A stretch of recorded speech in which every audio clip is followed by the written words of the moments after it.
విజయవాడ గొల్లపూడిలో ఉత్సవ్ నిర్వహణపై ఆంధ్రప్రదేశ్ హైకోర్టు ఉత్తర్వులు జారీ చేసింది. ఉత్సవ్ కమిటీ తీసుకున్న భూములపై మధ్యంతర ఉత్తర్వులు జారీ చేసింది. దేవాదాయ భూములు వాణిజ్య అవసరాలకు వినియోగిస్తున్నారని పిటిషన్ వేశారు. విజయవాడ ఉత్సవ్ నిర్వహణకు దేవాదాయ భూములను ప్రభుత్వం లీజుకిచ్చింది. పిటిషన్ పై విచారణ చేపట్టిన న్యాయస్థానం దేవాదాయ భూములను వాణిజ్య అవసరాలకు వినియోగించవద్దని సూచించింది. ఇక దేవాదాయ శాఖ భూమిలో వేసిన ఇసుక కంకరను వెంటనే తొలగించాలని ఆదేశాలు జారీ చేసింది.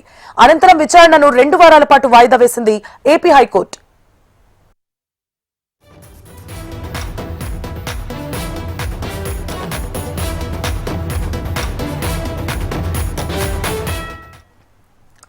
విజయవాడ గొల్లపూడిలో ఉత్సవ్ నిర్వహణపై ఆంధ్రప్రదేశ్ హైకోర్టు ఉత్తర్వులు జారీ చేసింది.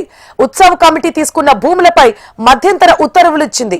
దేవాదాయ భూములు వాణిజ్య అవసరాలకు వినియోగిస్తున్నారని పిటిషన్ వేశారు. విజయవాడ ఉత్సవ్ నిర్వహణకు దేవాదాయ భూములను ప్రభుత్వం లీజుకిచ్చింది. పిటిషన్ పై విచారణ చేపట్టిన న్యాయస్థానం దేవాదాయ భూములను వాణిజ్య అవసరాలకు వినియోగించొద్దని సూచించింది. దేవాదాయ శాఖ భూమిలో వేసిన ఇసుక కంకరను వెంటనే తొలగించాలని ఆదేశాలు జారీ చేసింది. అనంతరం విచారణను 2 వారాల పాటు వాయిదా వేసింది ఏపీ హైకోర్టు.